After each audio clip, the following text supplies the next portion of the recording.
Bonjour à tous. Alors pour terminer sur cette vidéo vraiment plus spécifiquement à destination des premières années, des grands débutants, voire des deuxièmes années pour vraiment consolider ses acquis, on va parler aujourd'hui, ce soir dans cette vidéo, du quatrième doigt. Le quatrième doigt, donc c'est notre rikiki, autrement appelé l'auriculaire. Voilà, c'est pas toujours très joli le nom de nos doigts. Cet auriculaire, en fait, donc c'est notre quatrième doigt puisqu'on compte pas le pouce qui lui nous sert vraiment exclusivement à tenir notre manche de violon.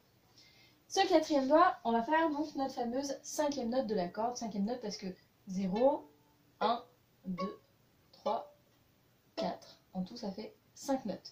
Le quatrième doigt, quand on va le poser, il a un avantage.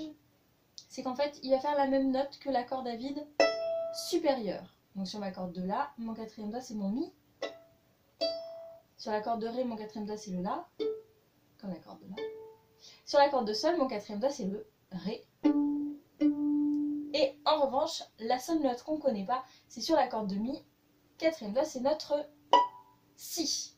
Alors ce quatrième doigt, donc vous l'avez vu, en fait il va venir se poser écarté du troisième doigt. Tout simplement parce que globalement, quand on va apprendre, on a souvent un ton, un écart, un intervalle d'un ton entre le troisième et le quatrième doigt. Donc on va apprendre à le poser d'abord collé au 3, et puis on va venir le pousser en avant comme si on venait exercer une petite résistance. On vient pousser le poids d'un autre doigt jusqu'à avoir un écart, comme entre 1 et 2, de un gros doigt. Donc on prend notre quatrième doigt, on le pose et hop, on le pousse vers l'avant.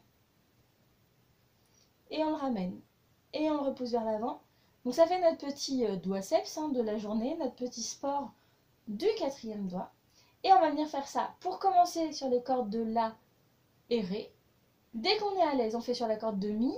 Pas trop longtemps parce que la corde de Mi, comme elle est très très fine, elle a tendance à entailler un tout petit peu la pulpe du doigt. Donc on est vraiment très très doux avec cette corde de Mi et surtout avec ses doigts.